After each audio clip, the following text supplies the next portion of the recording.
Good morning, and another beautiful morning here.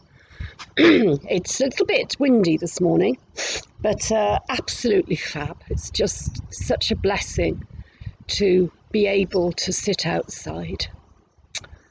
Well, yesterday evening, I received an email from our good friends Mary and Jim in America, who many of you have met.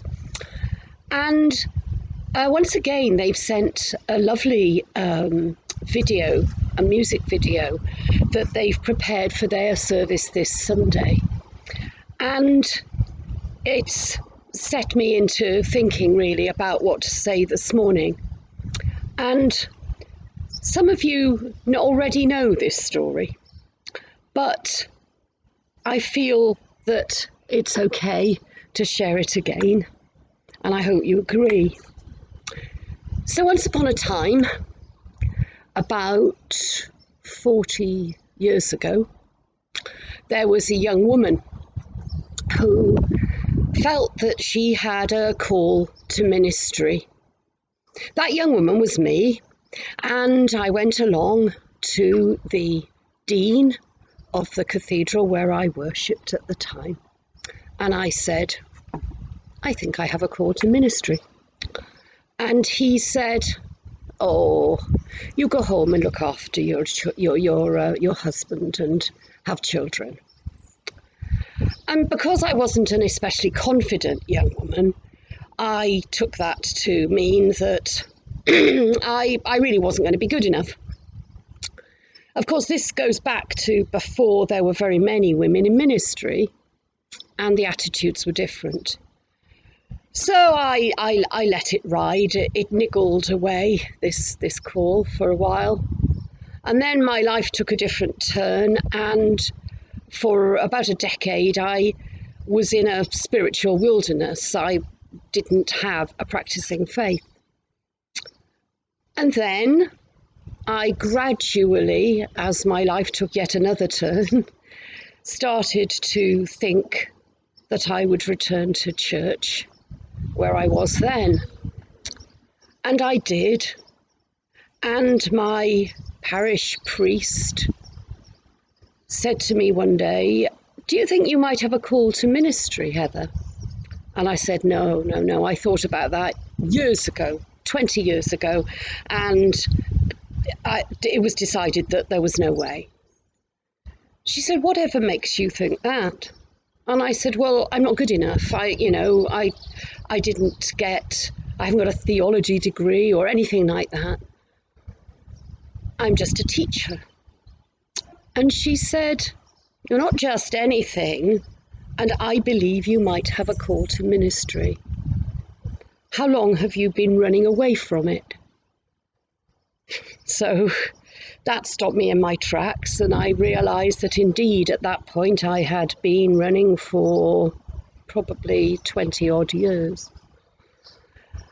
And I said, but no, it's all right. It's okay now. I've got a nice life. I'm doing good stuff, and I'm enjoying it.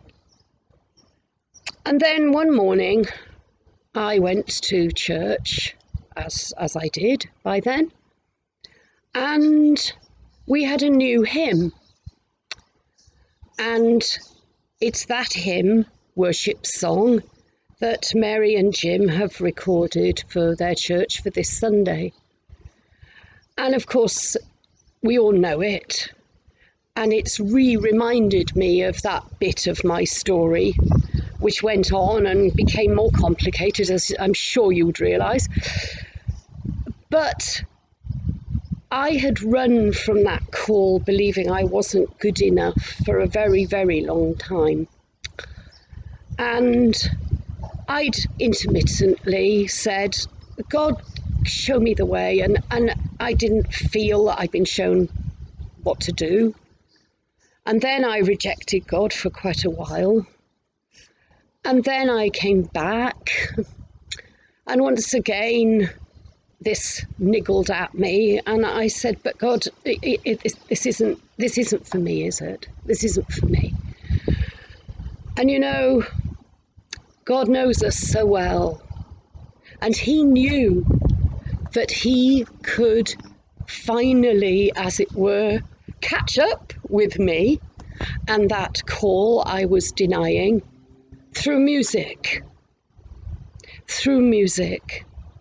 And this worship song on that Sunday morning in that little Herefordshire church finally made me realise that God was speaking to me. I, the Lord of sea and sky, I have heard my people cry. Here I am, Lord. Is it I, Lord? I have heard you calling in the night. I was touched in a way I've never been touched before or since that morning by this song, and I couldn't get it out of my mind.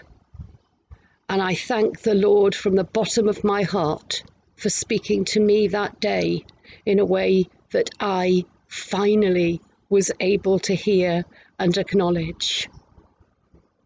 Now, I hope you don't feel it was too self-indulgent of me to tell you this story, but it's such a wonderful piece of music and it's so important to me, and it's such a lovely rendition of it that Mary and Jim have done, that I'm hoping that you too will be blessed by this song this morning. And so God's blessing, Father, Son and Holy Spirit, with each and every one of you until we meet again on Sunday, Pentecost Sunday, which will be a communion service. So do have some bread and wine if you would like to join in with that. God bless.